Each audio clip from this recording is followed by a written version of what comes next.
Let's turn boring leftover chicken into this mouth-watering King Ranch chicken casserole, enough to feed the whole family. Let's get right to it. I'm using 1 bunch of cilantro, 1 tomato, 2 garlic cloves, 1 serrano pepper, half an onion, 2 red bell peppers, and 2 green bell peppers. Exact amounts of all ingredients will be in the description box down below for you. I have also 2 cups of chicken stock, or you can use just water, 1 can of Rotel, you can get mild or hot, and 2 cans of cream of chicken, 1 cup of sour cream, and just regular corn tortillas, 1 pound of cheddar cheese, I like using this brand of cheddar, and 1 pound of Monterrey Jack.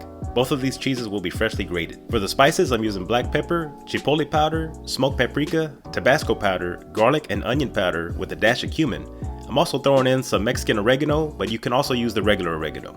Now you can't have King Ranch chicken without chicken. I got a mixture of dark and white meat, about a pound, pound and a half. Go ahead and shred it up and place it to the side. Now this is optional and kind of an experiment. I'm adding to one side of the casserole some queso fresco cheese and some of my authentic Mexican green salsa, which I'll leave a link to at the top of this video. We'll see how it comes out. Grab a pan and put about 1 to 2 tablespoons of olive oil on medium-high heat. While that's heating up, let's go ahead and cut up these vegetables. I like to give everything a fine dice. We're going to saute all the vegetables except for the cilantro. We're going to mix those in once we're ready to mix all our ingredients together. Now some people like to add the vegetables raw into the casserole, but I feel it makes the King Ranch chicken a bit watery. So I would recommend cooking the vegetables first to release some of that moisture, which also helps intensify the flavor, but it's entirely up to you. Now let's grate our cheese, and when you get to the end, it's bad luck not to eat the last piece, so enjoy. Now let's wrap the grated cheese up and place it in the fridge for later. Now after our pan is heated up, let's pour our diced red and green bell peppers in, along with our diced onions and diced tomatoes. Give everything a quick stir. After about 30 seconds, go ahead and add your garlic and give it a mix. Or you can be fancy like this. Stay to the end, there is a little blooper from this scene. When the vegetables start to turn translucent, they are now ready. It's been approximately 5 minutes. Grab your pan and pour the vegetables into a bowl so we can mix all of our ingredients together. Let's add our diced cilantro and all the spices. I didn't add salt because the chicken broth and cream of chicken both have a good amount of salt, but you can adjust as necessary. Now scoop the cream of chicken out from both cans and fill each can with the chicken broth. Give it a mix and pour them into the bowl. If you don't have chicken broth, just use water. Next, add your can of Rotel and your sour cream, and let's give it a good mix. I actually forgot to add the sour cream. I was thinking, well, you know what, let me just put this in the fridge for a minute to stay cold. I'll remember to get it out. Yeah, right. So don't be like me and forget it. Actually use the sour cream. Nevertheless, it still came out amazing. Now grab your corn tortillas and cut them up into quarters. Get a 9x13 casserole dish and place about a cup of the sauce mixture on the bottom. Do not place tortillas first or they will stick horribly. Don't ask me how I know. Next, place in your corn tortillas. They don't have to overlap, just try to fit everything in like a puzzle. Place the straight parts of the tortilla along the sides and so on. What this does is help hold everything together, just like layers of pasta and lasagna, which actually sounds like a great video to make. I'll keep that in mind. Next, sprinkle in about half a cup of shredded cheddar and Monterrey Jack cheese, and in my case, 1/2 of the queso fresco and green salsa on the other side.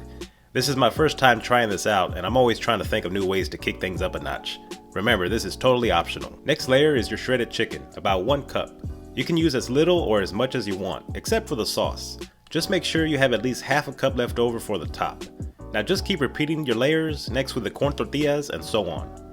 While you're getting this together, take a second and start preheating your oven to 350 degrees. If you're wondering how many layers of corn tortillas I was able to get into this dish, the answer is 4.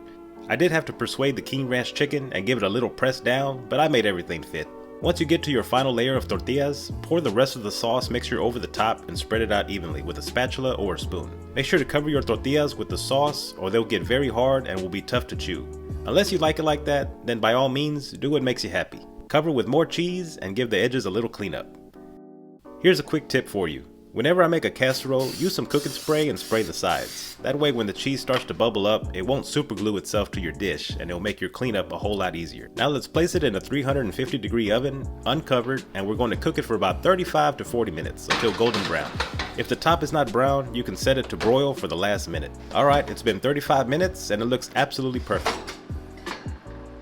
We got some nice bubbling action going on, beautiful color, no need to broil. I would highly recommend to let this rest for about 15 to 20 minutes. It's like hot lava inside and we want people to enjoy our King Ranch chicken, not get scolded. We'll let it rest and get ready to serve this up to enjoy. And my cat is also ready to eat whenever there's food cooking. He's in charge of cleaning the floor when someone drops some food. As you can tell, he's a hard worker. Oh man, the smell is fantastic. Let's give it a try. Very creamy and cheesy, easy to cut with a fork. You can smell the bell peppers and the onions, all the spices. The flavor was absolutely amazing, guys. If you love creamy and cheesy, then this dish is for you.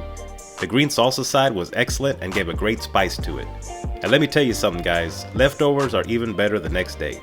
Serve this up with some of my homemade guacamole and tortilla chips, and you got a meal that will satisfy every person lucky enough to try it. If you made it this far, I greatly appreciate your time. Like the video, share the video, and please consider subscribing for more Texas homemade cooking made with love. Don't forget to check out my easy to make guacamole and tortilla chip videos. Have a blessed day, everyone.